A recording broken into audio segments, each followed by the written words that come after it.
السلام علیکم ورحمۃ اللہ تعالی وبرکاتہ۔ ایک نیکی کی بلندی۔ حضرات، اب میں ایسی انوکھی اور پیاری حدیث سنانے جا رہا ہوں جس میں حضرت صدیق اکبر کی شان و جان نثاری کا ایک زبردست واقعہ موجود ہے، جس کو حدیث غار بھی کہتے ہیں۔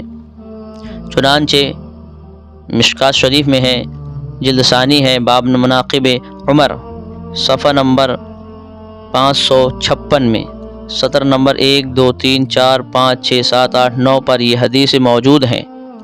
روایت ہے کہ ایک مرتبہ حضرت عمر رضی اللہ تعالیٰ عنہ کے پاس حضرت ابو بکر صدیق رضی اللہ تعالیٰ عنہ کا ذکر کیا گیا تو آپ رونے لگے اور فرمایا، اے کاش میرے سارے عمل ابو بکر صدیق کے ایک دن اور ایک رات کی طرح ہوتے۔ آپ کی رات وہ پیاری رات ہے جب رسول پاک صلی اللہ تعالیٰ علیہ وسلم کے ساتھ غار تک پہنچ گئے تو صدیق اکبر رضی اللہ تعالیٰ عنہ نے عرض کیا، واللہ آپ اس میں داخل نہ ہوں حتیٰ کہ آپ سے پہلے میں داخل ہو جاؤں۔ اگر اس میں کسی چیز سے تکلیف پہنچنے والی ہے تو وہ تکلیف مجھے پہلے پہنچے، نہ کہ آپ کو۔ ابو بکر صدیق رضی اللہ تعالیٰ عنہ اندر داخل ہوئے اور اسے صاف کیا۔ اس کے ایک کنارے میں کچھ سوراخ پائے۔ آپ نے تہبند پھاڑا اور اس سے سوراخ کو بند کیا، اور ان میں سے 2 سوراخ باقی رہ گئے تو اس پر اپنے مبارک پاؤں رکھ دیے۔ پھر رسول پاک صلی اللہ تعالیٰ علیہ وسلم کی بارگاہ میں عرض گزار ہوئے، یا رسول اللہ صلی اللہ تعالیٰ علیہ وسلم تشریف لائیے۔ تو سرکار اقدس صلی اللہ تعالیٰ علیہ وسلم تشریف لائے اور اپنا مبارک سر آپ کی گود میں رکھا اور سو گئے۔ ادھر ابو بکر کے پاؤں میں سوراخ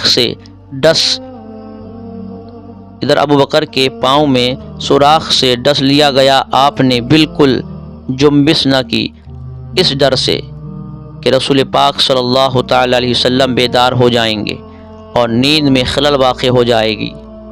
پھر آپ کے آنسو رسول پاک صلی اللہ تعالیٰ علیہ وسلم کے چہرہ اقدس پر گرے تو آپ نے چشمان نبوت کھولی اور فرمایا، اے ابو بکر، کیا ہوا؟ کیوں آنسو گرا رہے ہو؟ صدیق اکبر رضی اللہ تعالیٰ نے عرض کیا، یا رسول اللہ صلی اللہ تعالیٰ علیہ وسلم، میرے ماں باپ آپ پر قربان، میں تو ڈس لیا گیا ہوں۔ تو رسول پاک صلی اللہ تعالیٰ علیہ وسلم نے اپنا لعاب دہن اسی جگہ لگا دیا جہاں پر سانپ نے ڈسا تھا۔ امام الکلام سرکار اعلیٰ حضرت عظیم البرکت دریائے رحمت مجدد دین و ملت امام احمد رضا خان فاضل بریلوی فرماتے ہیں کہ صدیق بلکہ غار میں جان اپنی دے چکے، اور حفظ و جاں تو جاں فروز غرور کی ہے۔ ثابت ہوا کہ جملہ فرائض و فروع ہیں، اصل الاصول بندگی اس تاجور کی ہے۔ سبحان اللہ۔ قربان جائیے صدیق اکبر کی محبت پر، قربان جائیے صدیق اکبر کے عشق پر کہ سالہ سال کا پرانا اژدہا جس کے اندر اتنا خطرناک زہر تھا، تو اسے موت کی آغوش میں آنے کے علاوہ وہ کوئی چارہ نہیں مگر صدیق اکبر رضی اللہ تعالیٰ عنہ سوراخ پر پاؤں رکھے ہوئے ہیں۔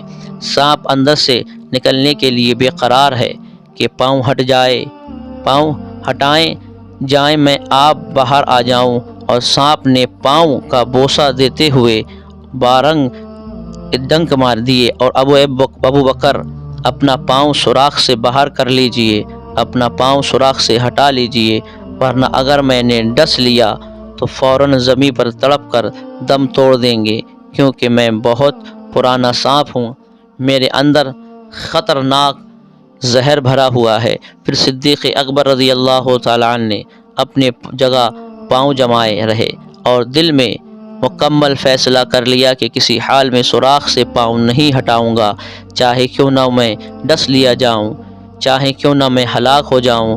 صدیق اکبر کا ارادہ اور بھی مضبوط تر ہوتا جا رہا کہ ہرگز ہرگز میں قدم نہ اٹھاؤں گا، کیونکہ آپ کے دل میں یہ خیال بار بار پیدا ہو رہا تھا کہ اگر میں سوراخ سے پاؤں ہٹا لوں تو ہو سکتا ہے کہ کہیں یہ سانپ آقا کو ایذا نہ پہنچا دے اور میری محبت رسوا نہ ہو جائے۔ شاعر فرماتے ہیں کہ محمد کی محبت دین حق کی شرط اول ہے، اسی میں ہو اگر خامی تو سب کچھ نامکمل ہے۔ محمد ہے متاع عالم ایجاد سے پہلے، پدر مادر برادر جان و مال اولاد سے پہلے۔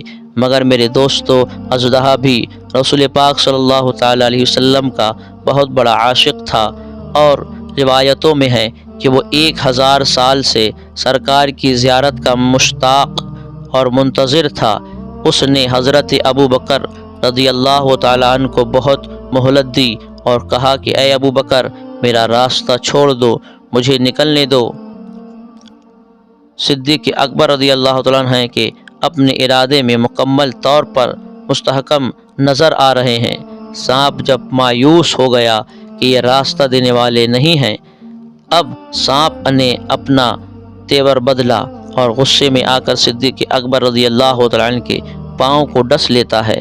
ڈستے ہی زہر کا اثر بڑھنے لگا، مگر قربان جائیے صدیق اکبر رضی اللہ تعالیٰ عنہ کے حوصلہ پر، کہ قربان جائیے صدیق اکبر رضی اللہ تعالیٰ عنہ کی ہمت و شجاعت پر کہ زہر کا اثر تیزی کے ساتھ جسم اطہر میں پھیلتا جا رہا ہے، بے قراری بڑھتی جا رہی ہے، بے چینی زیادہ ہوتی جا رہی ہے، زہر کے اثر سے جسم کا رونگٹا کھڑا ہو رہا ہے۔ ادھر دل میں عشق رسول کی طرف بھی بڑھتی جا رہی ہے کہ محبت رسول میں اضافہ ہوتا جا رہا ہے۔ گویا کہ صدیق اکبر کے دل سے آواز آ رہی ہے، ہم تکلیف برداشت کر سکتے ہیں، ہم زہر کے اثر کو بھی جھیل سکتے ہیں، مگر مصطفیٰ جان رحمت صلی اللہ تعالیٰ علیہ وسلم کی نیند میں خلل واقع ہو جائے، اس کو برداشت نہیں کر سکتے۔ صدیق اکبر رضی اللہ تعالیٰ عنہ کے صبر کے کام لے رہے ہیں اور جسم کو حرکت سے بچا رہے ہیں، مگر جب صبر کا پیمانہ چھلک گیا تو آنکھوں سے آنسو کے قطرے رخسار مصطفیٰ پر گرنے لگے، پھر بھی جسم کو حرکت ہونے نہ دیا۔ اتنے میں چشمان نبوت کھلی، فرمایا اے پیارے بتاؤ کیوں رو رہے ہو؟ عرض کرتے ہیں یا رسول اللہ صلی اللہ تعالیٰ علیہ وسلم، میرے ماں باپ آپ پر قربان، مجھے سانپ نے ڈس لیا ہے اور اس کا زہر پورے جسم میں اثر انداز ہو گیا ہے، جو اب ناقابل برداشت ہو رہا ہے۔ فوراً رحمت عالم صلی اللہ تعالیٰ علیہ وسلم نے ڈسی ہوئی جگہ پر اپنا لعاب دہن لگا دیا۔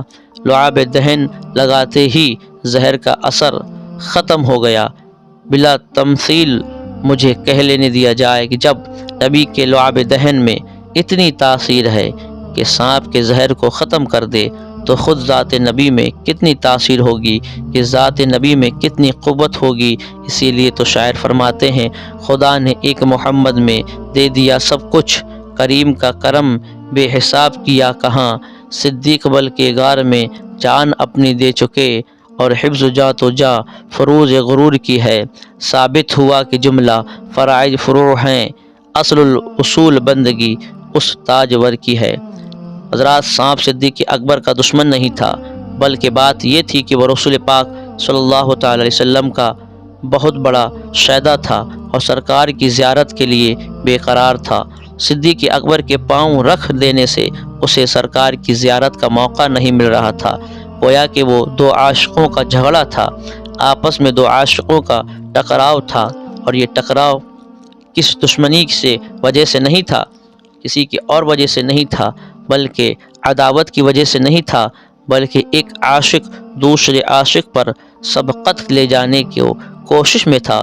گویا کہ زبان حال سے سانپ کہہ رہا تھا کہ اے ابو بکر، جس طرح آپ چہرہ مصطفیٰ کی زیارت کر رہے ہو، جمال مصطفیٰ سے اپنی آنکھوں کو ٹھنڈک پہنچا رہے ہو، اسی طرح میں بھی چاہتا ہوں کہ مجھے بھی دیدار مصطفیٰ کی سعادت نصیب ہو جائے، میری آنکھیں بھی دیدار مصطفیٰ کی دولت سے ٹھنڈی ہو جائیں اور میری صدیوں کی تڑپ دور ہو جائے، کیونکہ 1000 سال پہلے مجھے معلوم ہوا تھا کہ مصطفیٰ جان رحمت صلی اللہ تعالیٰ علیہ وسلم اسی مقام پر جلوہ افروز ہوں گے، تب سے میں جمال مصطفیٰ کی طلب کے لیے اسی سوراخ میں بیٹھا ہوں کہ نہ جانے کس روز، نہ جانے کسی وقت آقا دو جہاں صلی اللہ تعالیٰ علیہ وسلم کی تشریف آوری ہو جائے اور آقا صلی اللہ تعالیٰ علیہ وسلم کی زیارت نصیب ہو جائے۔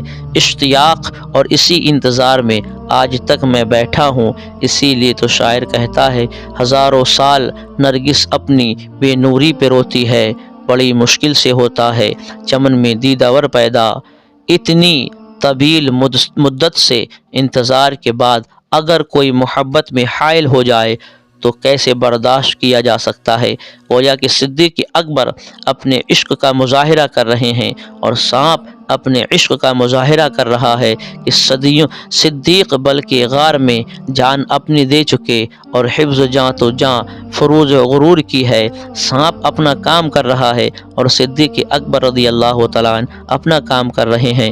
میں آپ کو بتاؤں کہ ایک عاشق کی آنکھ کا آنسو بڑا قیمتی ہوتا ہے، وہ موتی سے بھی زیادہ مقام رکھتا ہے۔ چشمان صدیق سے آنسو بہہ رہے ہیں اور اس کے قطرے چہرہ والضحیٰ پر گر رہے ہیں۔ خدا کی قسم میں ان آنسوؤں پر قربان جاؤں جو مصطفیٰ کی محبت میں نکلے ہوں۔ اور دوستوں، ایسا نہ سمجھنا کہ معشوق اپنے عاشق کی اس ادا سے بے خبر ہے، یہ تو صرف عشق کا امتحان تھا اور یہ محبت کی آزمائش تھی۔ چنانچہ روایتوں میں ہے کہ جب صدیق اکبر رضی اللہ تعالیٰ عنہ کے آنسو چہرہ نبی پر گرے تو فوراً آقا نے آنکھیں کھول دیں اور فرمایا، اے ابو بکر کیوں پریشان ہو؟ چہرہ کیوں زرد ہو رہا ہے؟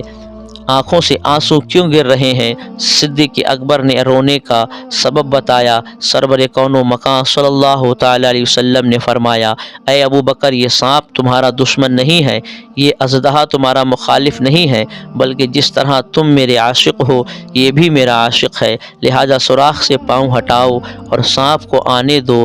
ادھر سانپ بارگاہ رسول میں حاضر ہو کر زیارت سے مشرف ہوتا ہے اور اپنے صدیوں کی تمنا اور آرزو پوری کر لیتا ہے۔ ادھر آقا صلی اللہ تعالیٰ علیہ وسلم صدیق اکبر رضی اللہ تعالیٰ عنہ کے ڈسے ہوئے جگہ پر اپنا لعاب دہن لگاتے ہیں اور صدیق اکبر کی ساری پریشانیاں اور بے قراریاں ختم ہو جاتی ہیں۔ میرے آقا کے دیوانوں، رسول کائنات صلی اللہ تعالیٰ علیہ وسلم اور صحابہ کرام نے تبلیغ اسلام کی خاطر بے پناہ مصیبتیں اور تکلیف جھیلی ہیں۔ ہم تک اسلام کو پہنچانے میں، خدا کی وحدانیت کا درس دینے میں، لوگوں کو کفر کے دلدل سے نکالنے میں، لوگوں کی زندگی کو سنوارنے میں، ایک معبود حقیقی کے آگے جھکانے میں، 360 بتوں سے نفرت کرانے میں، طرح طرح کے مصائب و آلام کا سامنا